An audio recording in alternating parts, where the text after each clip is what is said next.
Hello everyone, welcome back to the Journeyman. Apologies that I haven't made a video in a while. I've just been so bloody busy with work and that. I haven't had a minute to edit the ones I've got in the bank or even put anything new out.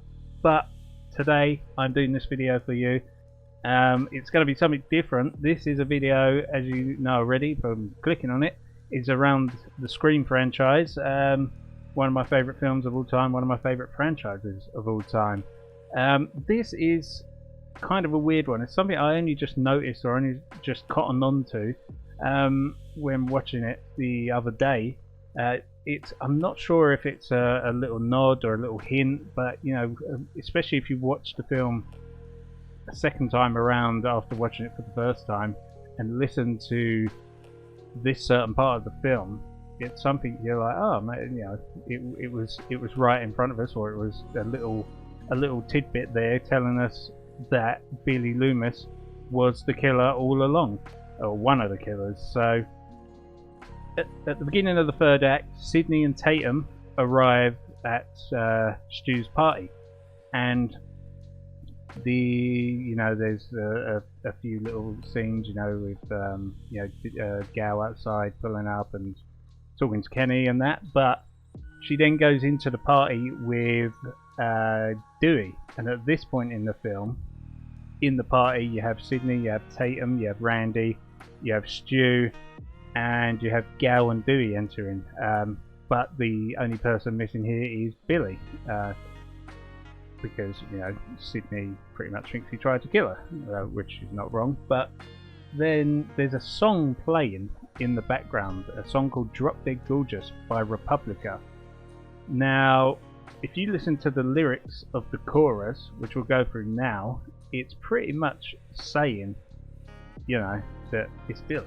I mean, this could be quite a far-fetched,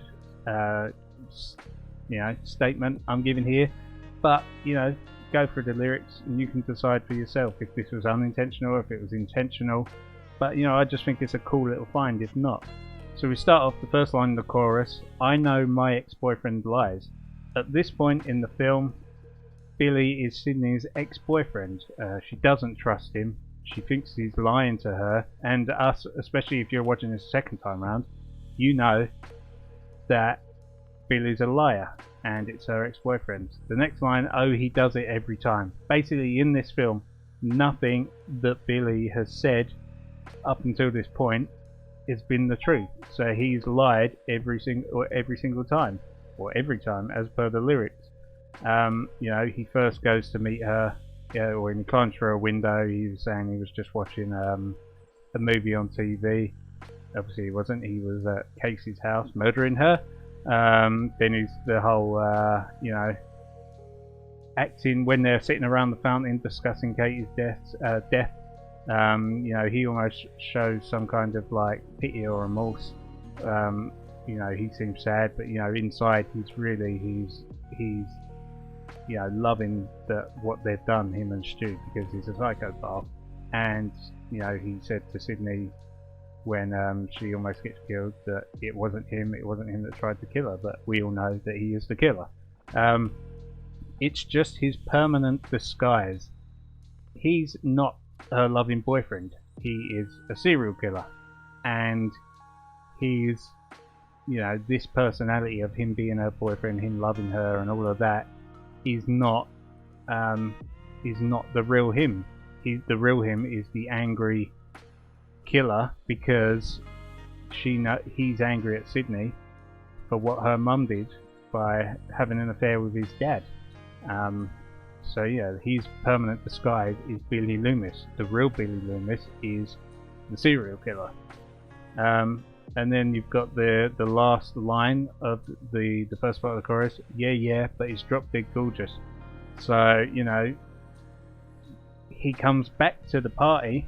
They talk it out, and she ends up sleeping with him because Billy Loomis, or Skeet Ulrich, at this point is he's got that Johnny Depp dreamy look about him. So as much as she doesn't want to believe him, and she has her suspicions, she lets her guard down and she sleeps with him because he's in you know, he's gorgeous to her. You know, he batters his eyelids and she just melts and lets her guard down, and you know, falls for him, or falls for his trap again. So yeah, I mean, decide for yourself. Is this a little bit far-fetched? Is this me clutching at straws? Is there a legitimate hint there? Was it an intentional hint that he was the killer, or was it just a massive coincidence and I'm looking into it too much? But hey, you know, you decide for yourself. Let me know in the comments below. You know, give the video a like. Socials are on the screen now, so tweet. I've been rewatching all the Scream films lately, doing the commentaries with Clayton, but also just, you know, watching them for fun because they're fucking awesome films. Maybe not Scream 3, but yeah, I think I'm going to do a couple more of these because there's a couple of little bits, especially watching Scream 2 the other day and Scream 4. There's a few things I noticed, so I was like, oh, okay. But yeah, thanks for watching. Like and subscribe, leave a comment, subscribe, or follow the socials, and I'll see you again hopefully not too soon.